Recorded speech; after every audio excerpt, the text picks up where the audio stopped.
Padyshim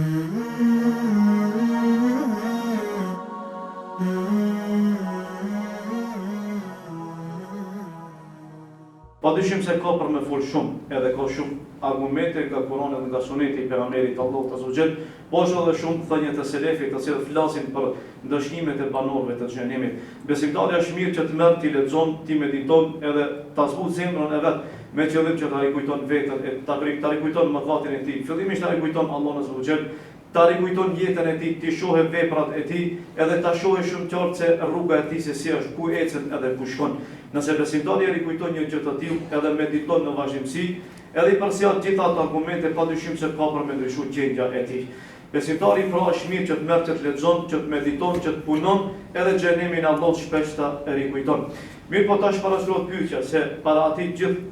ndëshkimi, para gjithë asaj fuqie atë që do të gjendet, a do të ketë mundësi që ndokushit i dalë ballë asaj. Pra unë ceka edhe pjesën e parë se ka për njerëzve të cilët thonë se neve nuk ka mundësi atë që të na ndodhi diçka, ose ne jemi në gjendje që të hikim prej atje, ose të dalim ballë gjithë atij ndëshkimit. Mirë, po unë u them diçka, se atë nuk do të ketë mundësi që të hikë askush, nuk do të ketë mundësi që ta ndalojë ndëshkimin e Allahut askush, atë nuk ka fuqi. Atë do të qenë gjithë dop, atë fitimtar do të qenë vetëm se veprëmirë të cilët kanë qenë në këtë dunjë. Për këtë arsye, ku do të qenë ata të cilët i përshkruajnë ortak Allahut azza wa jall, ku do të qenë ata të cilët e mohojnë Allahun azza wa jall, ku do të qenë gjithë ata të cilët e luftojnë fenë Allahut azza wa jall, ku do të qenë kurvarët edhe kurvarët, ku do të qenë zinaçarët edhe zinaçarët, ku do të qenë ata të cilët e kanë hangër pasurinë e jetimit, ku do të qenë gjithë ata të cilët janë marrë me falje në këtë dunjë, edhe i kanë shpallur luftë Allahut edhe pejgamberit të tij, ku do të qenë gjithë ata të cilët tallen me muslimanët edhe me muslimanet,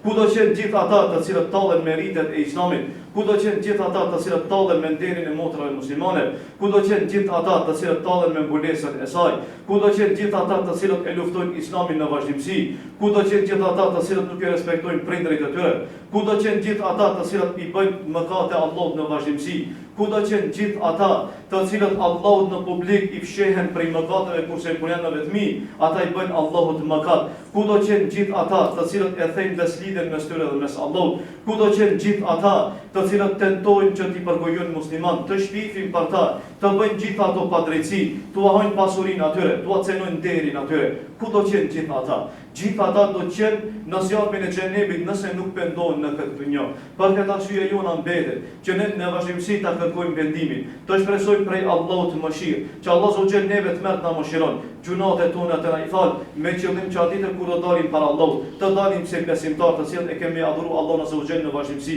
mos jemi prej atyre të cilët ofendojnë këtë fe, e shohin këtë fe, e mohojnë këtë fe, nuk e falin namazin, nuk e japin zakatin, nuk agjerojnë e kështu me radhë. Problemi le të jemi rob të cilët e dojnë Allahun, e adhurojnë Allahun në vazhdimsi, edhe shpresojnë prej atij shpërblim në këtë dunjë dhe në ahiret.